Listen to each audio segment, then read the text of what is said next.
समस्त दर्शक बंधु मान को मोर प्रणाम। विशेषकर वृश्चिक राशि जो मैंने जन्मलाभ कर 2026 मसीहा मंगलमय हो, आनंदमय हो, सुखमय हो, आरोग्यमय हो एवं से कल्याणमय हो, यहीपरि शुभकामना सहित वृश्चिक राशि विषय रे किछि कहिबा को इच्छा प्रकाश करुछि। वस्तुतः मिच्छा राशि क्यों मानकर जन्मलाभ हुए, जो मानकर विशाखा नक्षत्र अंतिम पाद, अनुराधार चतुर्थ अर्थात चारोटी पाद एवं ज्येष्ठार चारोटी पाद, यहीपरि नवपाद विशिष्ट वृश्चिक राशि जमिति तो न नि नु ने नो जा जी चु यही अक्षर मानकर आद्य अक्षर जो व्यक्ति मानकर होता है से ही मानकर वृश्चिक राशि हुअन्ति। अर्थात यदि कौन व्यक्तिर नामर प्रथम अक्षर नरु आरंभ होउची जेमती नमिता, नरेश, नरेन्द्र, निरंजन, जन्मेजय, तो यही सब व्यक्ति मानकर वृश्चिक राशि हुए।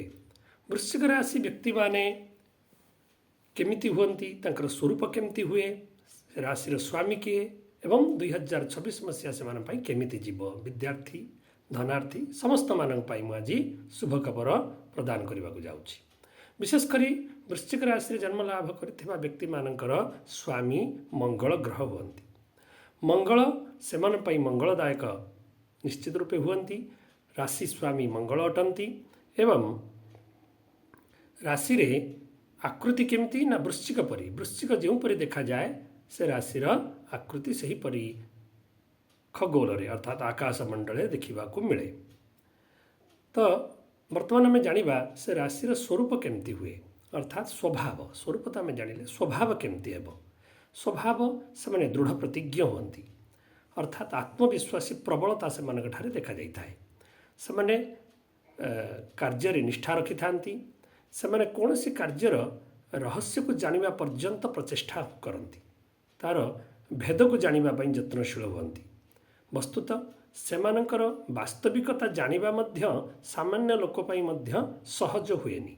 सेमाने जहाँ अभिव्यक्ति करती से मध्य तांको भितर किछि गोपनीय तत्व मध्य रखि थांती, तेणु सहजरे मध्य सेमानंकु जानिबा मध्य कष्टकर होता है। सेमाने परिश्रमी एवं सेमानक पराक्रम मध्य अनेक रहे, प्रबल रहे एवं सेमाने अनेक सफलता मध्य तांको जीवन अर्जन करती, परिवार प्राय निष्ठा रखती, परिवार प्रति वफादार हुअन्ति। यहीपरि वृश्चिक राशिर अनेक सुगुण मध्य विद्यमान अछि। 2026 मसीहा सेमान पई केमिति जीव, विद्यार्थी माने केमिति रहिबे एवं जो माने व्यवसाय करुचंदी, जो मानकर चाकरी करुचंदी से मानकर पदोन्नति केमिति रहिबो इत्यादि बहुविध विषय मु नेकी आपण सामना को आसीछि। सर्वप्रथम मु कहिबाकू चाहिबी वृश्चिक राशिर आंग्ल नववर्षर प्रथम दिनटी जो परि अछि सेमानकर कार्य सिद्धि हेबार संभावना रहिछि।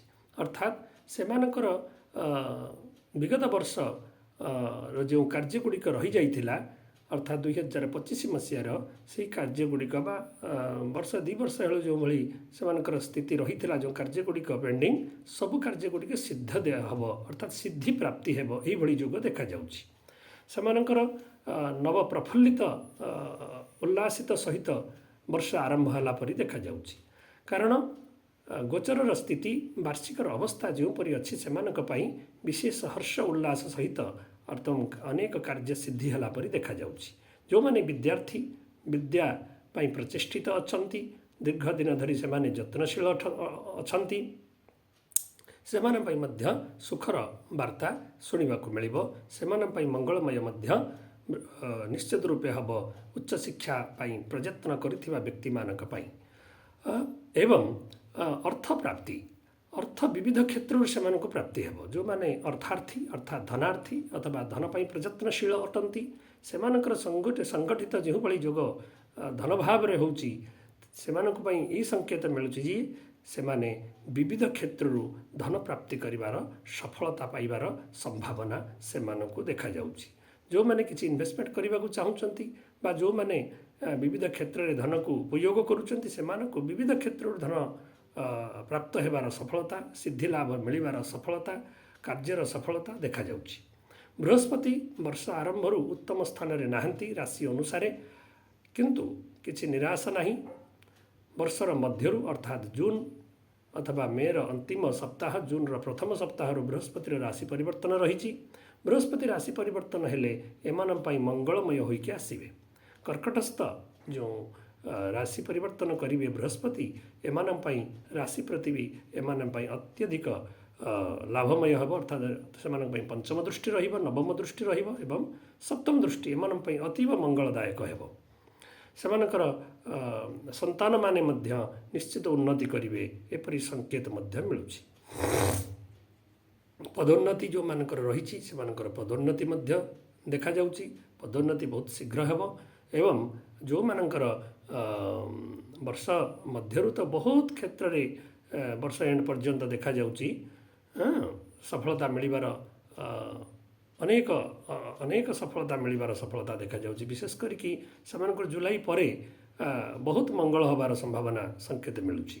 କିନ୍ତୁ ଯେଉଁମାନେ ବିଦ୍ୟାର୍ଥୀ ଉଚ୍ଚଶିକ୍ଷା ଲାଭ କରିବା ପାଇଁ ଯତ୍ନଶୀଳ, ସେମାନେ ଟିକିଏ ହାର୍ଡ଼ୱାର୍କ କରନ୍ତୁ, କାରଣ ଜ୍ଞାନ ବୁଦ୍ଧି ସୁଖଦାତା ବୃହସ୍ପତି ବର୍ଷ ଆରମ୍ଭରେ ଟିକେ ଦୁର୍ବଳ ଅଛନ୍ତି। ତେଣୁ ସେମାନେ ଟିକେ ହାର୍ଡ଼ୱାର୍କ କଲେ ବର୍ଷ ମଧ୍ୟରୁ ଯେଉଁ ବୃହସ୍ପତି ପରିବର୍ତ୍ତିତ ହେବେ, ସେମାନଙ୍କୁ ପୂର୍ବ ମାନେ ଗ୍ରହ ଆସିବାର ପୂର୍ବରୁ ସେମାନଙ୍କୁ ସେ ସଂକେତ ଦେବ ଏବଂ ସଫଳତା ଉଚ୍ଚଶିକ୍ଷାରେ ସେମାନଙ୍କୁ ଦେବ, ଉଚ୍ଚଶିକ୍ଷା ପ୍ରାପ୍ତି କରାଇବ, ଉଚ୍ଚ ପଦ ପ୍ରାପ୍ତି କରାଇବ ଏବଂ ଅର୍ଥ ତ ଦେବ ହିଁ ଦେବ। ଇନଭେଷ୍ଟମେଣ୍ଟ କ୍ଷେତ୍ରରେ ଦେବ। ଯେଉଁ କାର୍ଯ୍ୟଗୁଡ଼ିକ ବର୍ଷ ବର୍ଷ ଧରି ହେଉନଥିଲା, ସେ 2026 ମସିହା ଏବଂ 27 ମସିହା ଆରମ୍ଭ ସୁଦ୍ଧା ସେମାନଙ୍କୁ ସଫଳତା ଦେବ।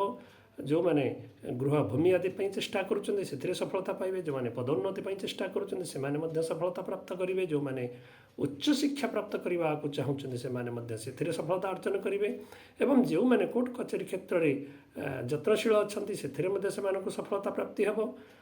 ମାନସିକ ପ୍ରଫୁଲ୍ଲତା ରହିବ। ସେମାନଙ୍କ ପାଇଁ ଗୋଟେ ଊର୍ଜା ଶକ୍ତି ସେମାନଙ୍କୁ ସହଯୋଗ କଲାପରି ସେମାନଙ୍କୁ ପ୍ରତୀତ ହେବ। ଏହା ଅତିରିକ୍ତ ସେମାନେ ଟିକେ କଫାତ୍ମକ ବର୍ଷ ଆରମ୍ଭରୁ କିଛି ଦିନ ପର୍ଯ୍ୟନ୍ତ ସେମାନେ ମହସୁସ କରିପାରନ୍ତି ଏବଂ ବର୍ତ୍ତମାନ ମଧ୍ୟ ଅନୁଭବ କରିପାରନ୍ତି। ସେଥିପାଇଁ ସାମାନ୍ୟ ପ୍ରତିକାର କରିବା ଉଚିତ। ସେମାନେ ବୃହସ୍ପତିଙ୍କ ପ୍ରତିକାର କଲେ ସବୁଠୁ ଭଲ ହେବ ବର୍ତ୍ତମାନ ସମୟରେ, କାରଣ ବୃହସ୍ପତିଙ୍କର ବୀଜମନ୍ତ୍ର ସେମାନେ ଜପ କରନ୍ତୁ, ବୃହସ୍ପତିଙ୍କର ପଦାର୍ଥ ଦାନ କରନ୍ତୁ, ବୃହସ୍ପତିବାର ଦିନ ମହାଦେବଙ୍କର ଦର୍ଶନ କରନ୍ତୁ। ଏହିପରି ସେମାନେ ବୃହସ୍ପତିଙ୍କର ଯଦି ପ୍ରତିକାର କରନ୍ତି, ସେମାନଙ୍କ ପାଇଁ ନିଶ୍ଚିତ ରୂପେ ବର୍ଷଟି ଆଙ୍ଗ୍ଳ ନବବର୍ଷଟି ନିଶ୍ଚିତ ମଙ୍ଗଳମୟ ହୋଇକି ଆସୁଛି ଏବଂ ହେବ ମଧ୍ୟ। ତେଣୁ ମୋର ଯଦି ଓଭରାଲ୍ ଯଦି ଆମେ କହିବା, ତାହେଲେ ବୃଶ୍ଚିକ ରାଶିର ବ୍ୟକ୍ତିମାନଙ୍କ ପାଇଁ 2026 ମସିହା ସବୁ କ୍ଷେତ୍ରରୁ ମଙ୍ଗଳ ଦେଖାଯାଉଛି। ଯଦି କିଛି ବାଧା ହେବାର ସମ୍ଭାବନା ଆପଣଙ୍କୁ ମିଳେ, ତେବେ ଆପଣମାନେ ନିଜର ଜନ୍ମ ଜାତକକୁ ଦେଖାଇ ସେଥିରୁ ପ୍ରତିକାର କରିବେ। କାରଣ ବାର୍ଷିକ ସ୍ଥିତି ମଙ୍ଗଳ ଅଛି, କେବଳ ବୃହସ୍ପତିଙ୍କୁ ଛାଡ଼ିଲେ ଅନ୍ୟମାନଙ୍କର ସ୍ଥିତି ଭଲ ଦେଖାଯାଉଛି, ମଙ୍ଗଳମୟ ହେବ, ସୁଖମୟ ହେବ। ଆପଣଙ୍କ ପାଇଁ ଏହିଭଳି ଶୁଭକାମନା ସହିତ ମୁଁ ଆପଣଙ୍କଠାରୁ ବିରାମ ନେଉଛି। ନମସ୍କାର।